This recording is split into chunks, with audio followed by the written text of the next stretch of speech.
All right, and welcome to the commentary for Blood Farm. I am writer, producer, director, among many other things, Ganon Gorder, and I'm joined by two really awesome friends. Blohm. Thomas Sunken. And we're here to talk about our experience on the film and stuff, so just going to kind of jump right in. Film was shot in 5 days back in summer of 2015 at your house. Yes.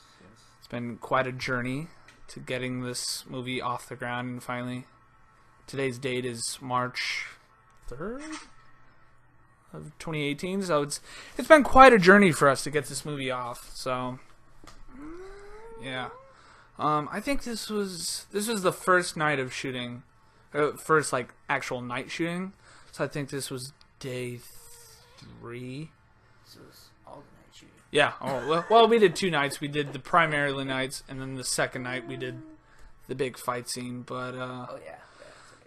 yep. So that was a whole ordeal. But that face that you actually saw, that the head that he put on the spike, that was another character, Dougie, for our first movie that we ever shot, called After Dark Before Dawn, and that's going to be tied up into a comic coming up for the X-Ray Chronicles. There you go, there's Blood Farm right there. But yeah, like I said, it's been quite a journey getting this movie. It originally started off as Redwoods, and at the time, another producer and I, Devin Marshall, we were talking about bringing some characters together, and Dougie was going to be one of them, and then another character, Isaac, who is also mentioned in this film. And then we got to talking, we're like, well, what about X-Ray? You know, he's been, Dark Moonlight Productions' face. He's been our icon, so to speak. So I ended up hiring a writer, Jerron Spencer, who's fantastic, and he killed it. He wrote this amazing script called Redwoods at the time, and we just came to the realization that we couldn't shoot it. It was just too big, and it would have been impossible for us to do with the time and the budget that we had, which was literally nothing on this film. I mean, it was nothing, and I think that's part of the thing, that's the charm, but it's also why this is the last film for us for that kind of film, where the skeleton crew, the skeleton budget, and I think it's kind of poetic that this is the film to end it on. But these shots, actually, I don't know if you remember, Thomas, this was also like the last day. We were actually on our way out to film Sack Fox with the swamp stuff, and so I'm just sitting outside of Thomas's truck window, just get some shots, and the shots that you see are just filtered through an X-ray vision. And this is also a pickup day. This is actually done on another pickup day in spring of 2016, and that is what building is that again? Oh, it's an FC elevator. Yeah, way station. yeah.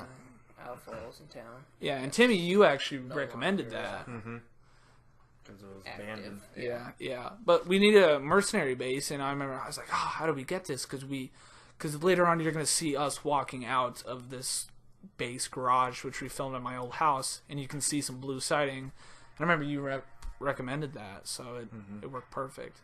And this was actually the very first day of filming right here. I don't know if you guys remember. This was done before even this was done before the primary shoot. Yeah, it was like May or June or something, because the main shoot took place mid-July of summer 2015. So, and this right here, this is a character from one of our previous films, Ron Turn Chronicles, the final chapter, and we had to recreate these events because we had to tie it all in together. Because one of the things that we had to do is we had to connect to the past, but also to make it feel standalone. So for the audience to come in, where if they've never seen any of our previous words, and that's the voice of Cole Barnhart, who's supposed to be playing that character, Edward, and that's actually Timmy, your hands. And I tried to get the footage from that film, but it just didn't work wise. But that's part of the problem with this film, is having it feel standalone but also connected to a bigger universe, and I think it comes off pretty good, where anybody can just jump in, and these guys are just they're killer hunters, so to speak, mercenary hunters. And then for people that are familiar with our work, you know that it goes much deeper for this psychotic X-ray character. And this is my mom's bedroom. This is the hospital set. She always gives me shit about this scene when I showed her because of the sound that I put in. It's for I don't know what it's called, but it's like a respirator for a person. I'm like, yeah. and she's like, I don't get it. Is he like dying or something? Because he doesn't have anything on. But you know, I had to find somewhat of a hospital. We sound. aren't doctors. Yeah, right. So we don't know what the medical. Oh, world is Thomas, like. didn't you put that like thing together, like the IV? That was from like my one of our old lights that we had, and we literally just filled that in the water I've been bank. in there a few times. Yeah. For past Yeah, right. movies. Yeah, but I mean, like you can see, like look how jank that is. It's on a light stand with a coat rack thing. Clothes hanger. Yo, and yeah. And this is the introduction of Tim Bloom's character, Tuck Shaw. You can say he's in a private hospital. Yeah, exactly. Yeah. Well, who knows? You know where? Just in a farmhouse. Or Yeah, something. exactly. And this is a fun little set that we put together, just really fast and cheap. But this map, all those pictures were done way early on before the main shoot. And Thomas and I just were you with us, Tim? When we went out to get pictures, but No. we wanted to get some pictures that these guys have been after X-Ray for a long time, and we just wanted to build the history. So Many years. yeah. And here's another one of our staple film actors, so to speak. This is my sister, Riley Gorder. She's been in pretty much everything that we've done up to this point. Yeah, Every death scene. yeah. She's always the one to get killed. So, and you'll be hearing really soon her scream. Yes, Oh. she kills it every time, and Kind she's always a trooper to do these. And it's like, hey, can you do this? And she's always super game. Definitely wear earplugs. Yes, absolutely. yeah. Oh, the Yeah. headphone users. Yep. Yeah. And this was shot down at a bird refuge right near the cemetery, which, even though I didn't get in an actual cemetery, so to speak, I've always wanted to get a cemetery scene. It was actually in Redwoods. There was a scene like that. But I guess you can kind of see that they're at one in the background. But I guess I kind of talked early on. Basically, this film is Wrong Turn meets Predator thrown in with the collection. I just wanted to make a really 80s style, throwback film. Even the way it looks, the way it's shot. One of our disadvantages, which ended up coming out as an advantage, is our camera. This camera that we're using is a camera that we've used on all of our films, and it's taken some damage and some heat. It's old, and I think it works for this film because it gives it that grindhouse look and feel. And obviously in editing, I went back and I tweaked it, made it more of like a grungy 70s look, even though I was going for that 80s feel. It's all handheld primarily, except for the first few scenes were done on a camera stand. But and we had to I wanted to build tension with this, and with that I wanted to drag out X-Ray's reveal, so to speak. You never see him right off the bat, even though some people may be familiar with him. I wanted to kind of draw that tension out. Hello? Who's out there? I should also say really quickly, really early on, I knew for this film I had to get a composer, and we went through a couple different people. We had some conflicts with scheduling wise. Really love this shot right here. This is a really cool shot. Oh my Yeah, gosh. yeah. It's a Bushman. Yeah, right. But yeah, we went through a couple different composers, and I ended up talking to a producer, Thor Marino, who is a really great guy. He's made some really great films.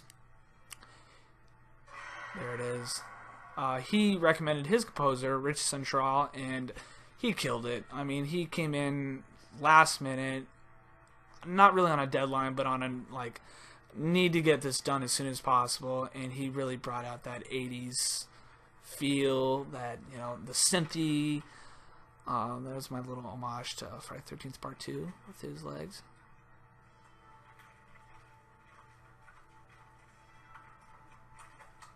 I don't even have those anymore. Yeah, and it's cool actually with his X-Ray's sort of wardrobe on this. Thomas, you can kind of, I talked to you a little bit about how we wanted to portray X-Ray in this with his look.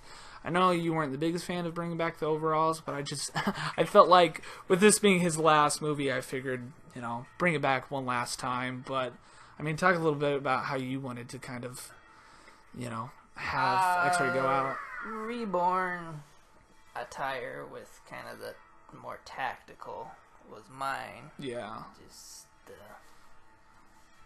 the bulletproof vest. And, Yep. I don't know, just plain Jane kind of clothes. Yep. Less hillbilly, but I mean, I didn't care either way. It's, whatever. Yeah, for sure. As long as he looks badass. Yeah, So, that's a cool I think shot we there, accomplished too. that. We added some gloves. Yep, and yep. Those are new. We didn't have much for gloves in the other ones. And you cut the little arm sleeve off on his right Yeah, side, which is yeah. just a nice little character touch, And then did we do the one unhooked overall too at all? No, we tried to do tried, yeah, that, that's right. but it just was getting in the way because X-Ray is so active in this film. I mean, It was flopping. yeah, across it was just too much. But there's another iconic foam head that we always use. Fast cuts. Nice homemade weapon. Yeah, talk a little bit about that, because in the original script, it was actually supposed to just be a bat again. And you guys ended up coming up with this cool little idea with that weapon. I got a fucked up piece of steel from work and gave it to Timmy and told him to duct tape up one of the ends, and Yeah, it was all awesome. jagged and badass. I Yeah. mean, it looks just like he's something picked up off the street. Yeah, right. Yeah, something that he made, and you'll see, too, yeah. you'll see at his camp, which we'll get into later, Tim, about that camp, all the arsenal of weapons that have been throughout other movies, but just other weapons. Those voices that you heard real quick, to fill out the world, to make the movie bigger than it actually was. Got Brett Bandel, my uncle, Zach Simfer, and Bart Holly to be the other mercenary voices. Here we are at the death camp. Took about, 3 days in making? Oh gosh, well, if not longer, because I remember we were doing that previous spring when we were also working on the barn loft for the big climax. And that is a real deer head right there. But yeah, I mean, for X-Ray's sort of like growth in this film, he's really, if you're familiar with his other previous, stories, he's really just a dead man walking, so to speak. He doesn't give a shit. He's just here to kill. He's lost his family, which you'll see coming up. We infuse some flashbacks. He's just ready to fucking kill anyone that gets. Kind of gone back to his roots. Yeah. And he doesn't have a home anymore. So there is this, so we didn't want to build like a shack. We talked a little early on about finding another rundown shack or building one even. But this works so much better, and to fill it out with, Now, do we consider X-Ray on the property of, like, Reborn in Final Chapter? Like, he's just out in the woods from the house there? And it is actually all connected. So yeah, it's all connected. We So have the house later in. yep. So yeah, I mean, story wise, he's He's around the same. he's around the same area. He's out in the woods now. Yep. And we'll talk. We threw in a bit of dialogue later on with Timmy's character, and he talks about how the woods and back, even though we don't see it, they're so massive, and they go back and back. Even though in reality, how far back do they go? Not far. Yeah, not far at all. Yeah. I'd say about maybe 15 What you yards. see is pretty much what's the Yeah. woods. Right. Yeah. Well, we always made it work. Oh yeah, absolutely. Yeah, I mean, whenever we get limitations or whatnot, and I think that's the thing, for all people is don't let anything stop you. No budget, no people, no crew. Just go out and do it. And even though I'm really proud of this movie for what we were able to accomplish. This isn't the movie that I wanted to make, but it's very poetic that this is the movie that kind of wrapped up our sort of an end of an era, end of a character, so to speak. But yeah, and this music right here is actually not done by Rich. Unfortunately, like I said, he was on a really fast deadline. He couldn't get them all, so I was able to get 3 tracks that were already done scores that I could use. And this is really good score because it fits in tonally with what Rich graded. It's just this really up and coming, just ready to kick some ass, so to speak. A weapon wall. Yeah, the weapon wand. Thomas, those are a lot of your weapons and shit that we've used in Reborn and Timmy. I mean, there's like the scythe and whatnot. Came up with the idea we should have like a weapon rack. Yep, yeah. Like he'll pick which one to get. And I mean, he uses a lot in this movie too. And like I said, even though it's primarily 3 people throughout this whole film, we wanted to give X-Ray a lot to do in this film because it's his last movie, so he's doing stuff that you haven't seen before. He's throwing gas bombs at people and shit. We wanted to throw everything in the kitchen sink, so to speak. So.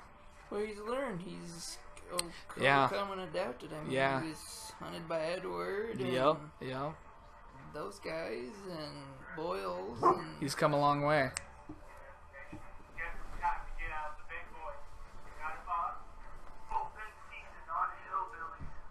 he's a guy who wants to be left alone. Yeah, pretty much. He's lost everything. And right here, you're gonna see my garage, and that's why we had to find the blue side. And I think it works pretty good. So, and they could be coming out of the other side. Yeah. And this was done in the last day of shooting. And Timmy, you actually found this swamp area for us. Yes, because I was looking on Google Maps and you were looking for a swamp, and I remember this place. And I was like, hey, I didn't know this place, and it's kind of like a swampy area. And I showed you, and you're like, oh, that would be perfect. It is perfect too. So I'm always trying to find the next location perfect for Yeah. how he wants it. Well, Timmy, and talk about that because this film, you really became more you really were the producer on this film. Talk about why you really wanted to, take on that role and become more involved with that. Well, since our group someone moved away and Cole moved away, I was like, this is going to be one of our last films. Like, you know what? Let's try to find these good locations, best scenery we can get, like perfect woods, swamp. So I was just out looking in places I remember, and I was telling him about it and showed him, and that's how it came to be. Yeah. And these flashbacks worked really good too, because these are from our other film. This is from Final Chapter, and I think personally, we've obviously been involved in these films, but I think it does tell a story for people that aren't familiar that he's had a family, he's had this whole history. That's his son, and he's lost all this. There's the character of Dougie, which he's lost 3 brothers. Yep. And a son, and then 2 other friends. And Yep. how many ever we have not seen on screen. Yeah, right. And the blanket was kind of, I don't know how we ended up coming up with that. Yeah, I don't know. I wanted something to give him a little bit more mystique. And for people now, at this time that you're hearing this, you're going to be able to actually read and find out how he got the comic, or got the blanket through the comics of X-Ray Chronicles Last Hunt, which I'll get into a little later, but it all connects. And this is the infamous Bloom property, which we've shot everything here. So Even the very first film, because you were trying to find an abandoned house. I was like, hey. And that house right on the right side, which we'll get into a little bit later, how it no longer is standing. Oh yeah, that was a good day. Yeah, that was a fun day. And this scene too is just it goes on for a while, and I wanted to get the layout of the property because once the big camp scene comes up, it's all nights from there on out, and we had to kind of find a way that we had to get the audience to know the layout of the property, because once the nighttime comes and we do get lights set up that these mercenaries do set up, instead of we try to find ways like how do we light night properly, especially with us on such a low budget. We could have spent the time, because we did do it on previous films. The first Wrong Turn we shot right here, and we did infuse some lights, and then it worked really good. So. This is Tim's dad's shack. Garage shop. Yeah, the garage. Oh my gosh. And my dad was actually behind the camera. Yeah, he was, wasn't he? half these shots were behind the Yep, camera, yeah. trying to hide He was in running- front of the yeah, camera. He was Uh-huh. running around the whole time, I think. Yeah, Todd and Mary's, they've been big supporters of us, you know, always Oh, letting yeah, us they- come oh, out yeah. and film and do crazy things, and they're awesome. So they get a big thanks for all these years having us come out and do some crazy carnage, whether it's filming or haunted houses. So, Oh, yeah. big thanks to them. And there's the house, and that house is actually in several of our previous other movies, including our fan film with X-Ray. And that'll come into play in the story a little bit later. And, I mean, you're going to see, like, this is a very green movie. We shot, as I said, we shot this in dead of summer. And I originally wanted to shoot in the spring. But, you know, by the time, you know, this isn't our real jobs, everyone, so it's a little difficult. So by the time spring came ahead, you know, we all had jobs, everyone was off, you know. Thomas was in the field. Yep. Thomas at work. Yep. And then even with that, but, you know, we had to build some sets for this, and, you know, we didn't get all of them done in time, which, you know, at the time I was a little disappointed because I always liked the spring-fall look. I liked the dead look, and I liked the, you know, the dried up leaves and whatnot. But I think it works for this film, and you'll see it. Timmy just swanned himself. The skeeters were, they were out in full effect for sure. But I mean, I didn't think they were too bad. I mean, compared to like some of our other like films, like Hunted, that was awful. I mean, we were getting bit up left and right. But Even with mosquito spray. yeah, even with the skeeter spray. But you know, with this, and you'll see. I mean, especially when we enter into the property of X-Ray, you're gonna see us really like flicking at each other and whatnot. But yeah. Lucky me, I had all my shit on. So Yeah. It didn't bother me very Yeah, much. exactly. Yeah, I mean, even with Thomas, I mean, like, yeah, like you said, he has full, like, you know, full makeup on, and- so yeah, he didn't have to. And my blanket rug Yep, for yep. the few parts, so they weren't bothering me as bad Yep. as they were these guys. Yeah, right. But he was definitely the warmest, though. Oh yeah, Oh yeah, yeah. it was definitely He was sweaty. loaded with a bunch of wardrobe on. Tim, you did a really good job too about, you know, really becoming that mercenary leader. You know, you were really infusing those like little things, like, you know, make sure you got one in the chamber. I mean, that's all Timmy right there. That's not really in the script, and you know, you've always been one of those guys to really go in depth with that, which is, you know, you add those little touches, which is nice. Watching those movies. Yeah, I was gonna say, yep. Yep, Watching the yep, movies, yep. you Trying to learn from them. Yeah. By this movie, I was trying to learn Mm-hmm. Yeah. all the little small details. Yep. And I think this is one of the first things that we did to like start in pre-production with like sets is we cleared out this whole area, and we had to paint this whole room because we used this in previous movies, but the last thing that we used it in was a haunted house, and this was the clown room, and it was all like graffiti looking. It was crazy looking. A lot of just junk thrown back in. So you'll see all the walls; they're all painted over. And that was a little continuity error right there. Timmy's glasses are now gone. So Oh, I didn't notice. yeah, that. I know, right? I didn't even notice that either when I was doing the second or third pass. I was like, oh shit, his glasses are fucking gone. We put this door on there too, which worked perfectly because there's a little entryway in it. Get into a little bit later how that connects to some of our previous movies, and that blood trail as well. That's just paint, which you could probably tell. But I needed something because fake blood, it just wasn't showing on the floor, and it would. Well, it's so moisturized. Exactly, yeah. So it does look thick, light, but we had to show something. That door you'll see right there, that is part of the clown room, which red door. I think it helps though.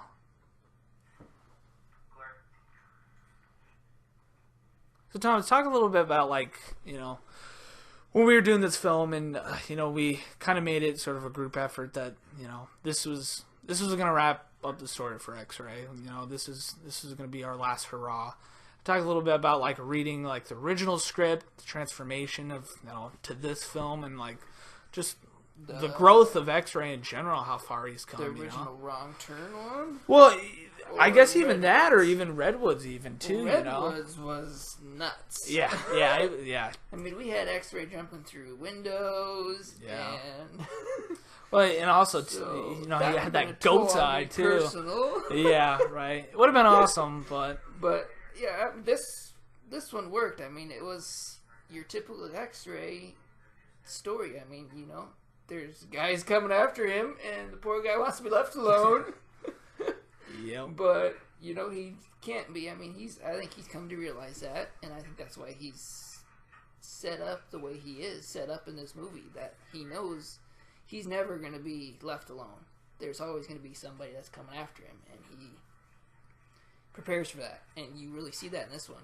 With later on, you see him have a gun and shooting, and like Ganon said earlier, with the gas, and you know, he's got this layout, his property of layout. He knows where shit's at, and he knows where to hide, and he's still playing his, you know, tactical warfare. So, I mean, that's a whole lot different from what he was in the first Wrong Turn. Like, he was kind of a bitch in that movie. He was just a child, you know. There was a child mentality, you know. To see that now, it's like, damn, he could hold himself real easily against anybody. I mean, you really think about it. I mean, he's had a hell of a growth. Oh, yeah. You know, maybe not even intentionally on our parts, but No, I mean, like, no. you know, when we started off, you know, he was involved. We just did a Wrong Turn fan film, and what spun out of that was this icon of X-Ray, and he's had his own franchise now, and he was really supposed to be the three fingers, so to speak. And Reborn was that was the turning point. For Absolutely, him to be his lone man. He was tired of having the family and the team because he was feeling the loss, and I think that took a toll on him. So he was done with that. Yep. And he just turned into this tactical maniac. Yeah, right. And you know, in that previous scene, you'll see you saw some cats running around. Timmy, that was where you kicked your cat. So we had to be careful how we filmed and whatnot because he didn't want his cats getting out and whatnot. So it was kind of just. That's why you'll see the door like the top of it open only, and then like it'll cut when we're already in there, so we didn't have those cats come out. Yeah.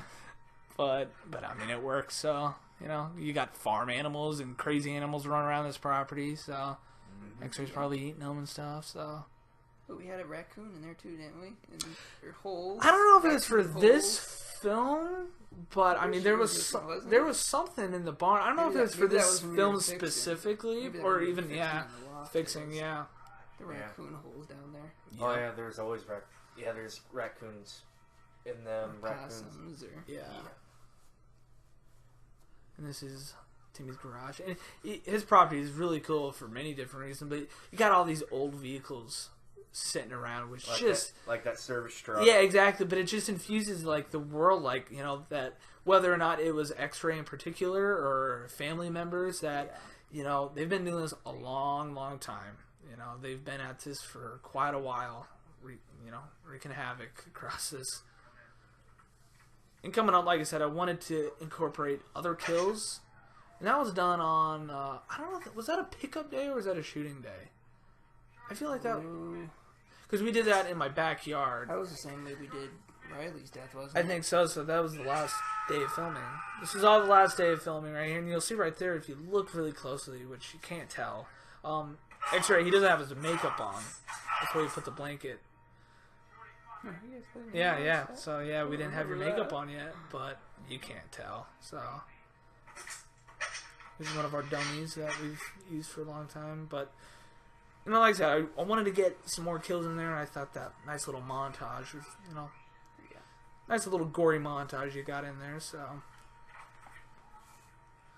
coming up is a vehicle coming up right on the right is if fans are familiar, it was in our very first Wrong Turn, and I made sure to stop and kind of look like, oh, yeah, because didn't someone get thrown through the back window? Yeah, that was cool. So I mean, we filmed so much back here, so that was an actual real back window that he got thrown through. Yeah, right there. And now, I mean, it's really cool too because it's completely aged. There's a tree on it now.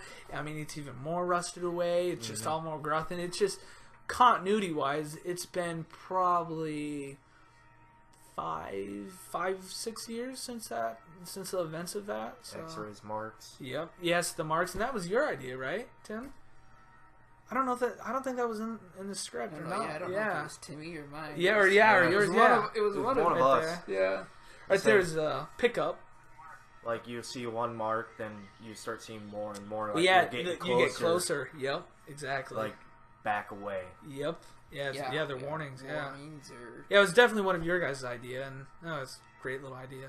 And that right there, that's from our haunted house that we did, and it just stayed. It stayed, but it worked perfectly. It's just weird, you know. It's like his entrance. Yeah, exactly. To the trap.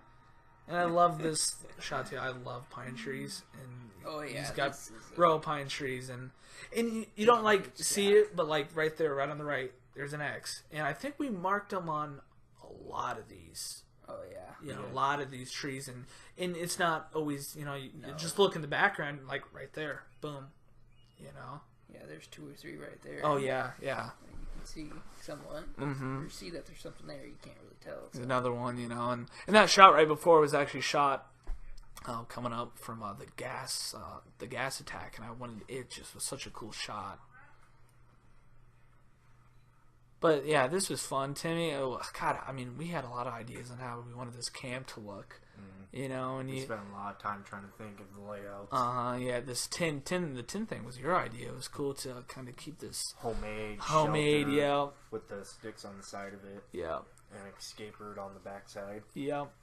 And there's some graves right there, and that was from our haunted house, but it was also in the very first Wrong Turn. And there's a creepy looking owl. Yeah. Yep, right.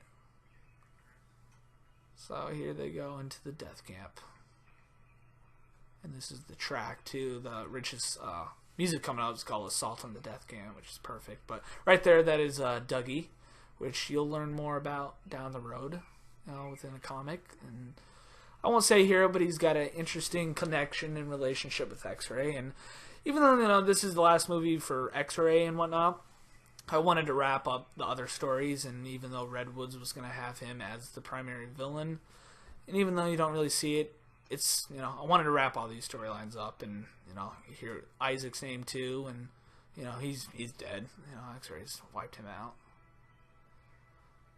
But, I mean, there's just so many things around this that, Timmy, like, there's that saw that you threw in, and, like, just stuff to me. There's a spine and shit. And that was your idea. Yeah, well, that's a real deer spine right there. And just like little stuff, like the jar. Over there, the jar is water, but over there, that bucket, that's X-Ray's shit bucket or his piss bucket. Just like little things to just.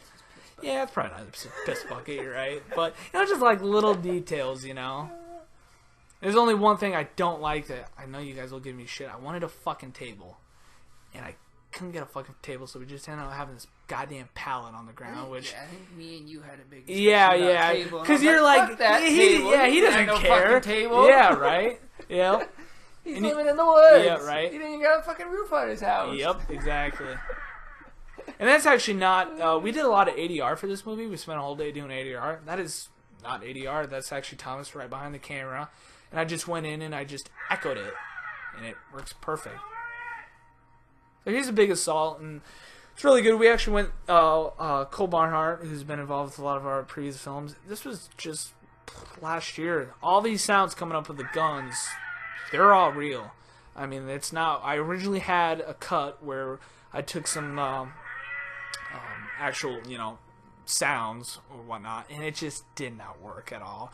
And so Cole, when he was back one day, he's like, "Hey, let's go record some real sounds."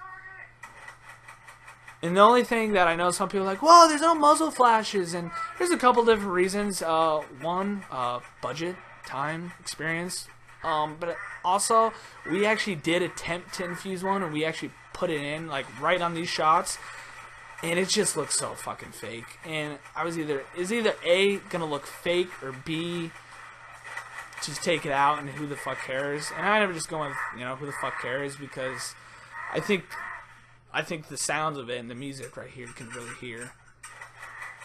It just really amps it up or whatnot. So I mean, it sucks that we couldn't get it in, but at the same time, I don't really see a big deal about it. So, like right there, it would have been nice to have the muzzle flashes in, but what do you do? And these are all sounds of Thomas doing ADR.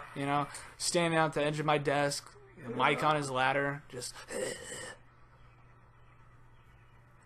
And you really hear the music right here. Like I said, Rich did a great job.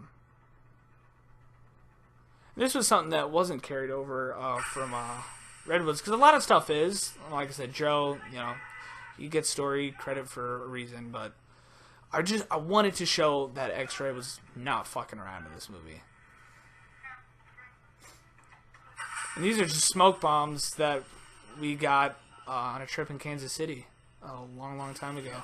That I've just had forever, and I was like, oh shit, this will work perfect. Got a very cool shot right here. Coming out of it.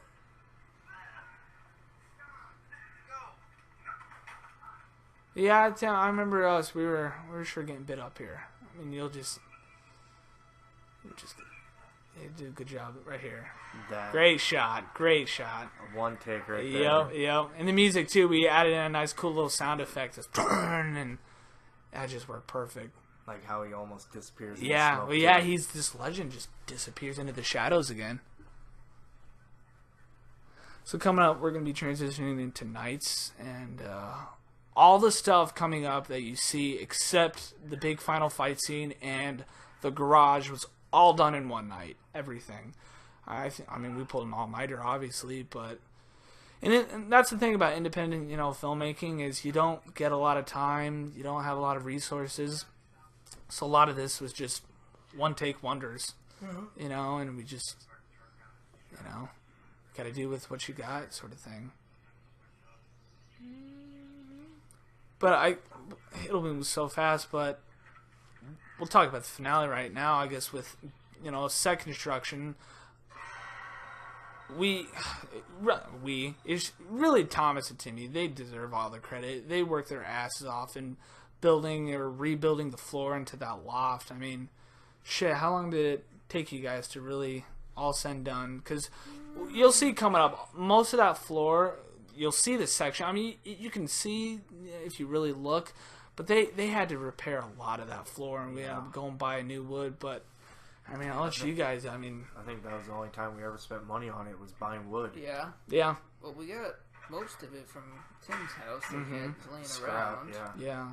That was still decent enough wood to use, but we ended up having to go buy, I think, like 3 sheets of small plywood. But I think that was like a week, wasn't it? A week or two. But we had it spread over a month because we did it in the middle of like January. February, yeah, of course, so right in the wintertime. Yeah.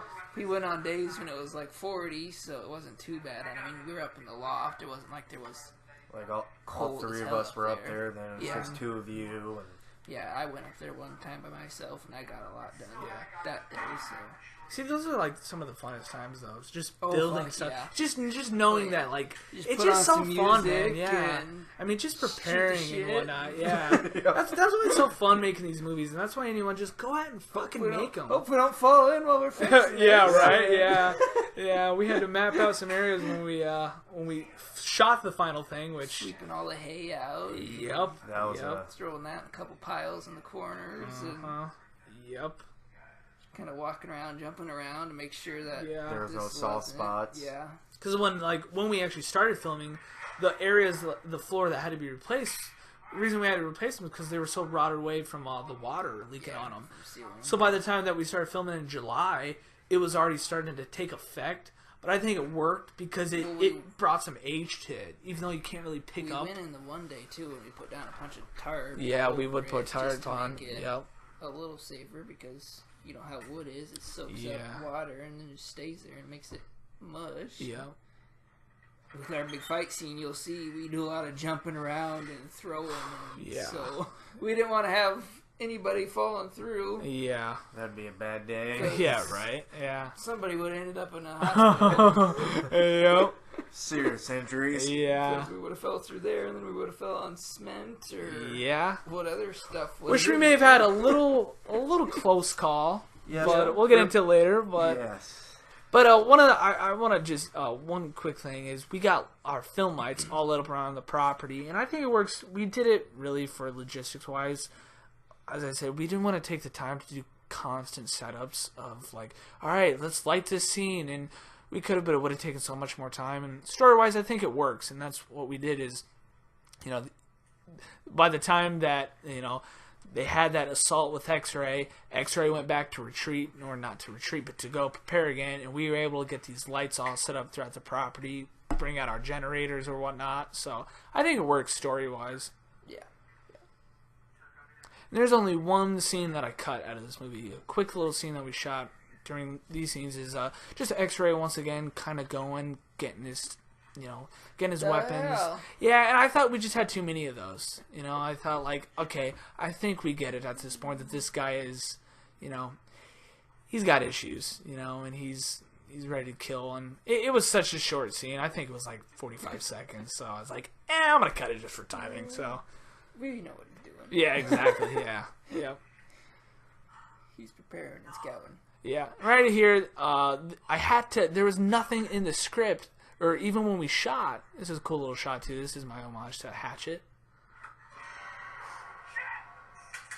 But, there's nothing coming up. When I run back into Tuck, I was like, oh my god, Joker, Shorty, they're dead. And I was like, wait, how the fuck do I know that? And so when I was looking at those bodies, I ended up taking one of the shots from the opening and deleted scenes and putting the body parts in. And, how the character knows, who knows, maybe there's wardrobe, guns laying around. And I just had to get that through for the audience that, okay, so they know that they're dead. So here's the mystery door coming up again, which I'll get into later. But Tim, talk about just a little bit more about night shooting, how that was. I mean, like, how quick it was to do this and everything. Surprisingly quick. Yeah. We didn't have to deal with any weather issues. It wasn't really hot out for us or nothing. No. We just go through it and go.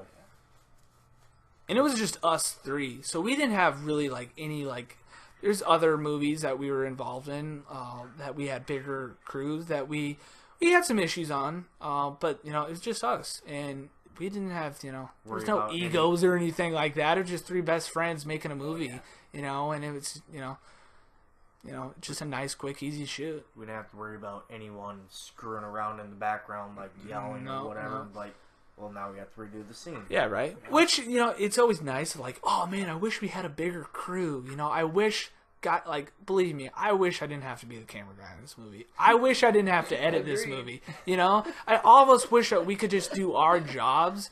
But, even though I'm listed as a director and Timmy and Thomas are producers, we all did everything. I mean, we all did it all. It's all of our movies, so. But, like I said, that's why it's poetic that this is the last movie for the skeleton movie, so to speak, for it. But, a cool little shot right here. There's a brand new port. Yep. Yeah, you'll see this is kind of a tease. This is right up above. This is a cool shot coming up right here. I love this shot. That creepy little shot. Like I said, I wanted to build more tension with this, more suspense in this movie. That's something that I'm a big fan of the slasher movies, so of course I'm going to get my gore and gore kills and whatnot. But I definitely want to build more tension.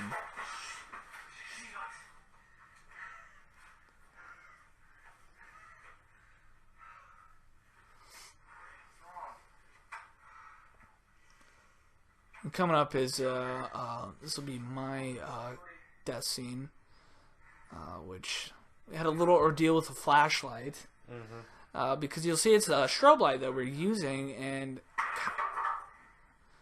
Tuck, he's pretty pissed now. Mm-hmm. He's ready to kick some ass.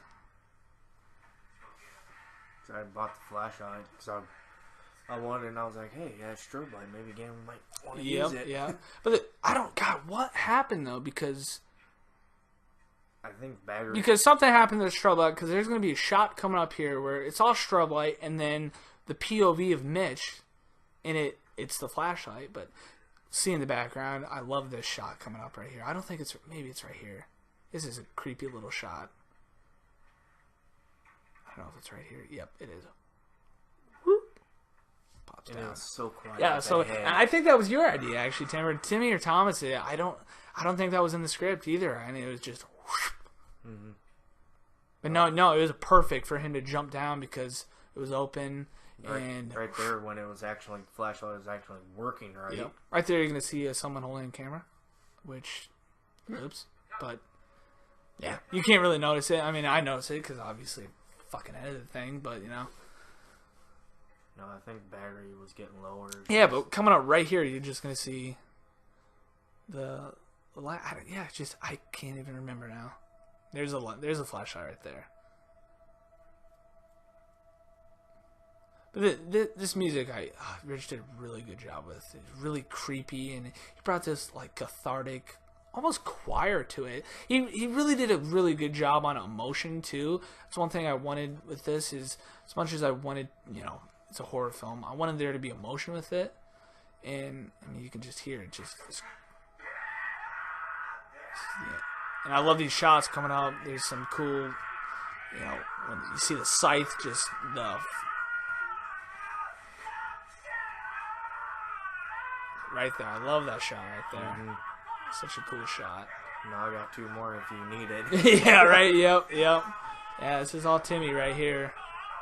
That's fake body right there. He's not actually stabbing me. And we just let Thomas just fucking go wild, you know? Because when Thomas gets going, and we just let him go. So right here, just whacking into the thing. Garen's just like, you know what to do. Yep. Like, Yeah. At this point, yeah. Yeah. Yeah. We just. I honestly think we just poured my fake blood, the big bowl, and we just let him whack it. And right here, I think this is pretty effective too. Just rips out a piece of his, you know, takes a nice bite out of it. Yummy. Yeah, right. Here's a good little scream coming up. Good X-ray scream right here.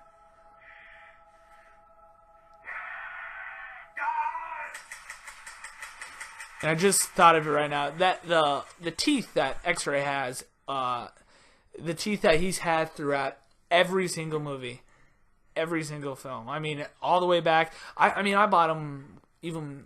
I don't even think I bought them for this film. I just had them. Yeah. And, I mean, the teeth themselves have become this iconic thing. And on the very last day of shooting for this movie, you lose them. Yep. We were coming back, and it was the very last day, very last scene with X-Ray, and we were hiking up the hill. It was hot as hell. I was taking hot as hell off and had one in my pocket. And they were gone, which, you know, it just solidifies it even more. And just boom, you know. Better yet to just lose the teeth because you know it's over, you know. Fuck, we had to paint them too because they were so.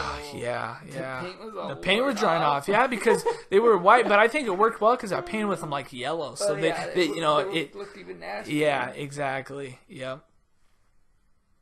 In my character, Mitch, I keep saying to find this Edward character, and this Edward character plays a pretty big role within the mythology of X-Ray. And that's the character played by Cole Barnhart. And he will come into play later. And this is the house. Here's some more flashbacks. A lot of this is most of this is final chapter. And we just really wanted to bring out that, you know. Wow. He's coming back. Yeah. I mean, this house, the house looks nothing like this now, if you can even see. Because originally final chapter was supposed to be with with us. Reborn. Yeah, exactly. Yeah, go back and watch Reborn. Like. But we filmed all that in a day because unfortunately the final chapter Thomas wasn't available for a lot of the movie, which is why X-Ray doesn't play a very big role in that. And so after we were done filming that, I think Thomas, you were just like, "Can I fucking destroy this house?" Yeah. And I was like, "Yeah, go for it." So. And then, because we thought, we're done. We're never going to use this house again. And sure shit, used it 5-6 more times with this movie and shorts and shit. I think it worked out because it worked great, yeah. Well, yeah, we played in the story too. Yep. That somebody came and destroyed it. Yep, exactly. No, it all works out. But I want to touch on that quick, Thomas, because with Final Chapter, you know, that was supposed to be it for X-Ray. But I think you and I both thought creatively, story-wise, we were a little disappointed how it sort of came out. We never saw X-Ray's full potential. Yeah. Just because I was gone. Yeah, you're moving. I didn't have much time to film. Uh-huh. We kind of took a while to get the storyline because we wanted to do 3. Yeah, it was going to be trilogy. And we didn't get that with conflict, whether that was personnel and just, you know, schedule wise and stuff. So So I was glad we brought him back for Reborn. Oh, Gave yeah. him that just kind of a completely 360 with his character. You know, he went from being this little kid to this badass that's not afraid of nothing. You know. And Yep. so that was nice to bring him back and get what I thought X-Ray kind of should be, you know, because he was a bitch in the first Wrong Turn. Like, he was not in the final fight scene at all. He was out hiding, disappeared, which I think he learned, you know, that from that, you know, it's not, you don't jump in right away, and you wait and fucking watch, and you learn from your the predators you're hunting. Exactly. You know, so, but that was nice to do that, and you know, it made me feel creatively, to. You know, you got that full arc for him, man. You know, yeah. it's great. You know, with this film, it wraps everything up, and it's nice having an ending that we can be proud of. You know, and it's like, shit, I wish I could have done that, and it's like, ow, and you know, for the most part, we're able to do that with this film. We had to do that scene of me running away about 3 or 4 times because I kept slipping into 3 or 4 times. And actually, originally, what we tried to do is we shot. That was the second version because originally. I was hoping, and Timmy, I don't know if you remember this, there's what was it, gas tank right there. And he shot it, and it was supposed to explode, because I was going to have a visual effects guy go in and actually blow up the building. I was like, oh, that's going to add so much more to this movie. We're going to have explosions and whatnot. And the guy, he didn't follow through, but he sent me an animatic of the explosion, and it didn't look good, and it's a lot like the muzzle flashes. It's like, shit, am I gonna take something that looks like shit? Oh yeah. Or am I gonna, you know? And then you would have had to explain why there was no fire. Yep. Well, we shot that too. Well, we shot that too. We shot with we got another light that Timmy had. And we lit some of the ground on fire and some like logs and shit.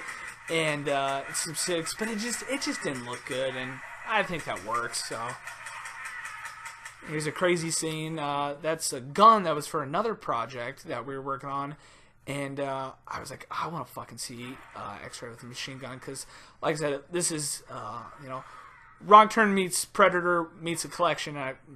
All of us love the collection, that movie. I was going to say, and so that's our homage to the collector, of that badass scene where he kicks that door open and he's just wailing with that machine gun. I was like, oh, fuck, I gotta have X-Ray do that, man. I was going to say, we were thinking about that. That fits him. Yeah, and the gun, I mean, we didn't design it for this movie, it's for another, but it fits so well. You can't really get a good look at it, but it's all like, it's got like camo on it, it's painted over, so it's perfect. So this was this also the last day of filming? Not including the fire stuff? This is all shot during the day, and you can't tell. But this is shot at my old house, and coming up is going to be a pretty iconic location that has been a pretty big part of the X-Ray mythology and story, the garage, which this blood trail has been leading to. And, going back to the very first Wrong Turn,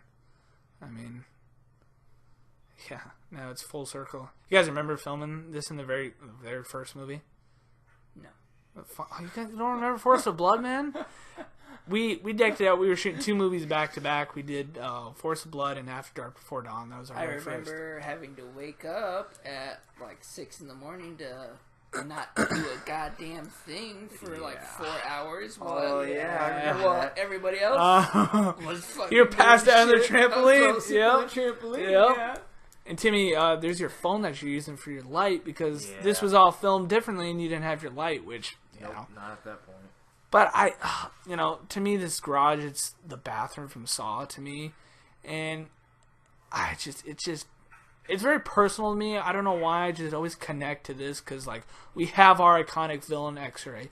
And it's like, Jason has Camp Crystal Lake. Michael Myers has Haddonfield. Freddy Krueger has Elm Street. X-Ray has this garage. And even though he's no longer connected to it, so to speak.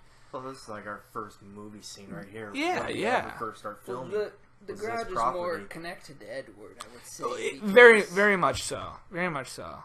I would say X-Ray doesn't give a fuck about the garage. No, After Forest of Blood. no, it's his. That's the past It's life. Edward You know. that kind of brought him back in final chapter. Yep, exactly. Which is why in Reborn, when X-Ray wakes up, he takes out one last look of like, I'm done. He's done. Yeah. You know, he's done here, and and I remember there was a scene that I had where X-Ray goes back, and I think I even talked to you, and you're just like, no, no more with him, X-Ray in the garage. So, which I mean, you're absolutely right. So, and that body right behind Timmy is actually Timmy. So, My body. Yep, that's the mutant Felix that he played. So these are. I saw my. They're all rotten. There's Kyle Vogel, Marco Shriver. And what's really great, too, is, like, there's all that stuff right there. We left. So that's all from the Forest of Blood. Like, right there is Marco's little, like, wristbands that he had. There's the whatever you call it, fucking leaf cutters. Right here, this is the revelation of Edward, which he's had a quite a connection with X-Ray. Oh yeah. He's had a story which you can go back, and he's started off a lot like X-Ray, this sort of child, and has gradually become this hunter. And in final chapter, we thought Edward was the victor, but it turned out X-Ray was. And we want to have that emotional end too, where we're tying everything up, where no one, like, I always find it really, like, traumatic and sad, where it's like, when people know that these people are dead, but that they're locked away and no one else. So for Tuck to find them and to find this, his mission is complete, but he's failed this mission. For however long he's been searching, and just to come to that realization, like, fuck. Well, I found him, but you'll see Timmy is kind of limping right there. I think you fucked your leg up. I remember. I know where you're feeling, or your hip or something. Your hip was acting up. Yeah. Because Timmy has a bad hip, and of course the big final fight scene. I was pushing through it. Yep. Even with this. It's a nice little. I love this coming up. How berserk X-Ray is right here with his. he just full on psychopath. And we actually had another character involved, which was going to tie in to some of our previous movies. It was, God, I don't even know the character's name anymore. But it was Taron Holgrafer, who was in our previous Wrong Turn, who was going to come in as this, like, holy shit, like, who's he? And he was gonna be the one to bridge everything together. And he was all game for it, and unfortunately, I just never heard back from him, which kind of sucks. And which it sucks, and I think it would have worked. I think it would have worked a lot better, but at the same time, knowing that we made this Tux journey, I think it works a lot better. So this is the big final battle, and the look for this, I was really, really inspired by Texas Chainsaw Massacre 2, the soil layer down in the old abandoned factory or whatever. And Thomas, these are all your Christmas lights that you brought, right? Some of them are mine, but then you brought a lot. Yeah. Yes, we had to do some camera tests, and I think, didn't we set this up the night before, or we set all the lights up the night before. We did it the day before. Yep. And then we checked it out that night. Because all this is earlier. Yep. This night filming this. Yep. To make sure it was. And this music is also not Rich's music, and I think it works really good.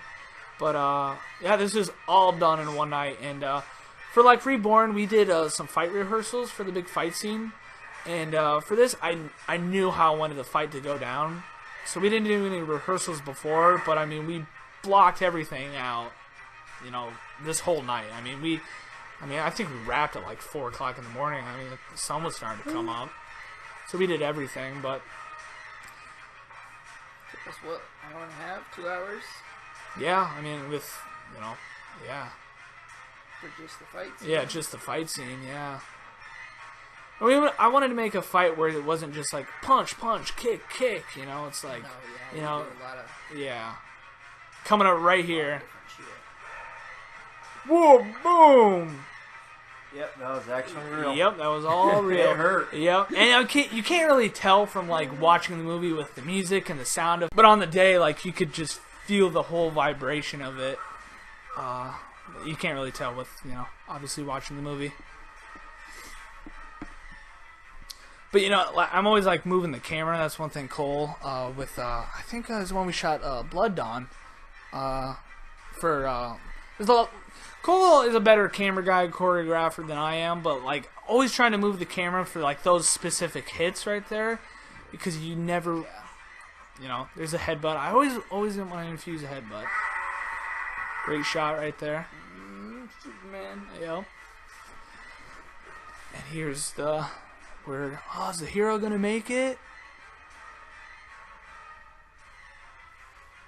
These sound effects coming up are all done by me. I tried to do a couple different ones. I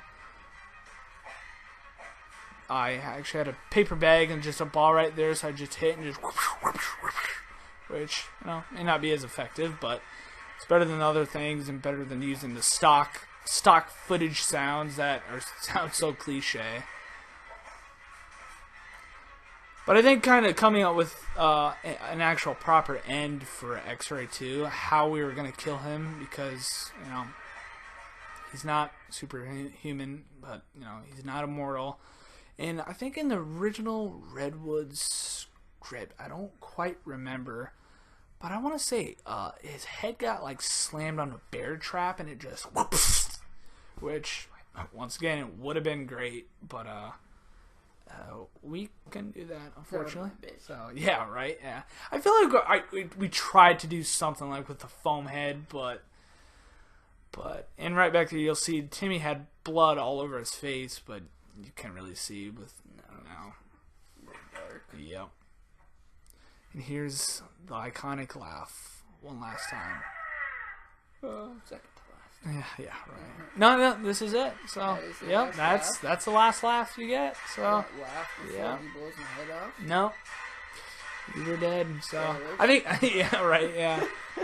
That is all pickup. That's done in a winter. It's just Thomas and I in our garage. So was it hard for you guys to shoot the actual like fight scene, like between you guys, like when you rehearsed it and?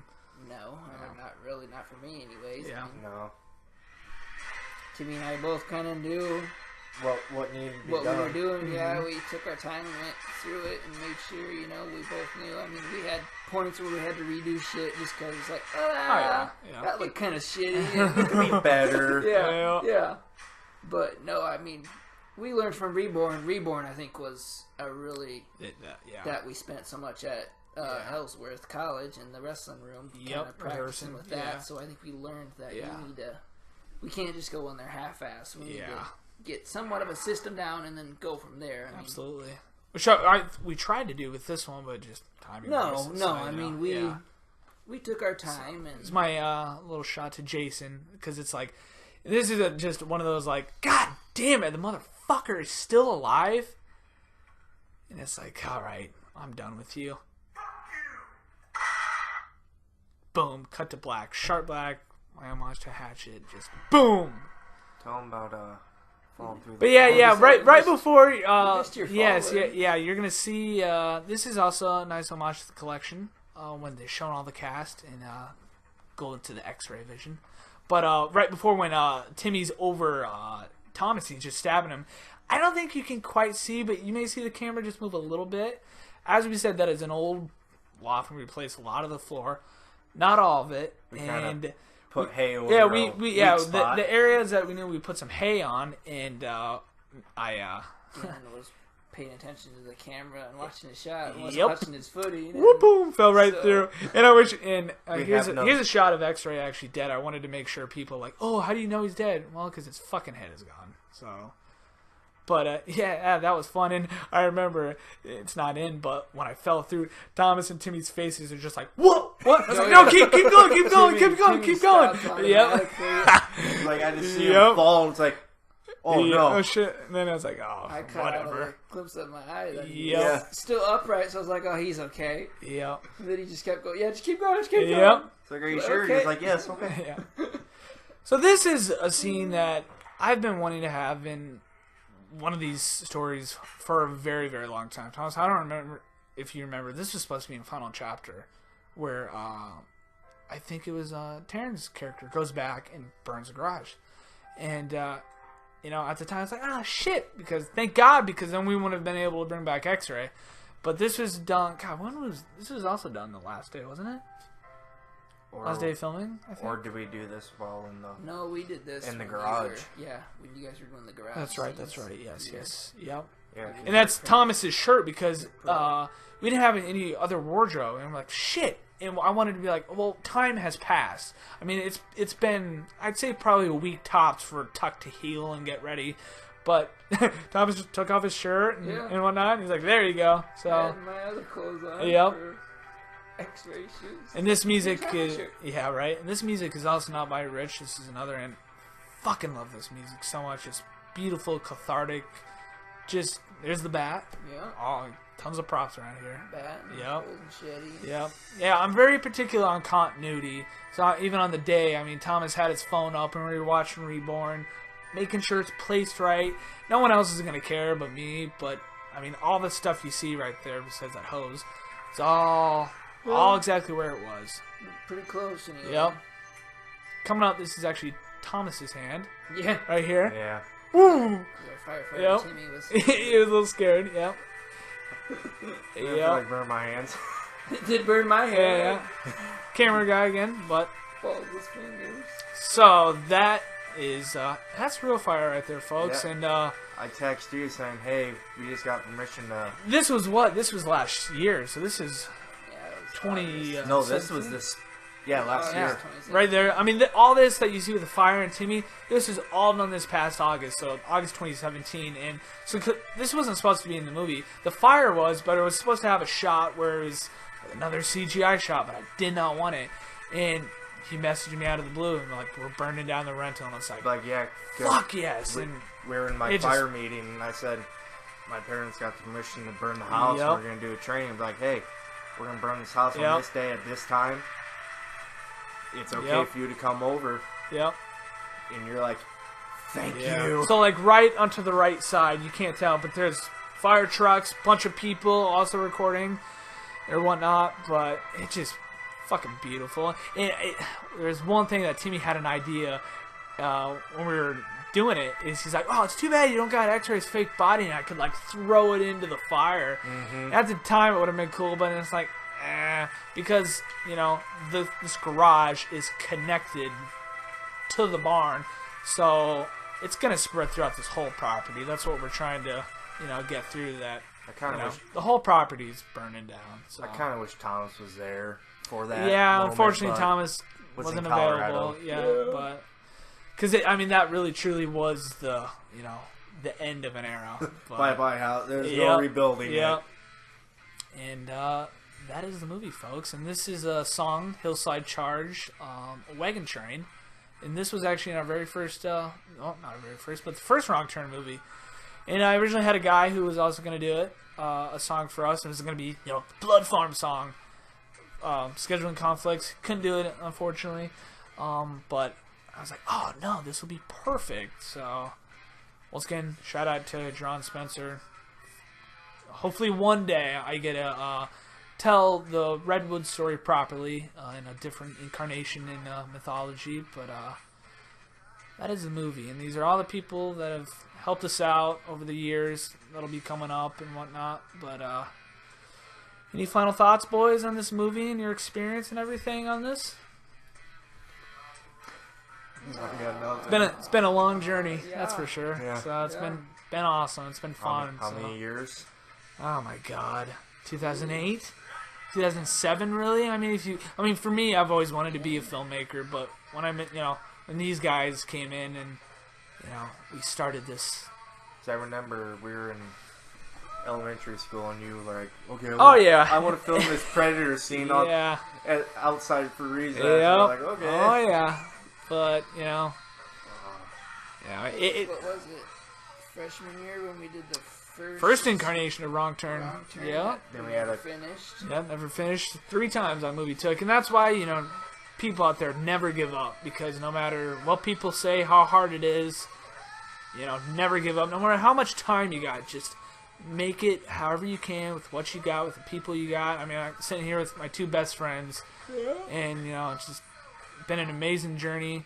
We still got a lot of stuff coming up that we've already shot, but for this movie to end the X-ray mythology on the screen, still going to be a lot of stories coming up. Dark Moonlight Comics we just launched, and the X-ray Chronicles will continue in comic form, and we got Last Hunt, which is going to bridge the gap of Reborn in this film. So you're gonna a couple questions like, oh, whose head did he put on that? Whose creepy head, and where do you get that blanket? Even it's all gonna connect. We also have First Kill, which we were gonna shoot. We're days away from shooting, couldn't do it, and we still live on. And like I said, just never give up. It's been a great journey all these years. It's been pretty awesome with you guys. So. But Thomas, I feel like you should end this commentary on one final note. I think you should end it with the iconic laugh. You got about 10 seconds left. Once you see the Dark Moonlight Productions, I think. Once again, thanks, Ganon Gorder. Tim Blohm. This is Thomas Sunken, X-Ray signing off. Once again, thanks. There you go, folks. Thanks, everyone.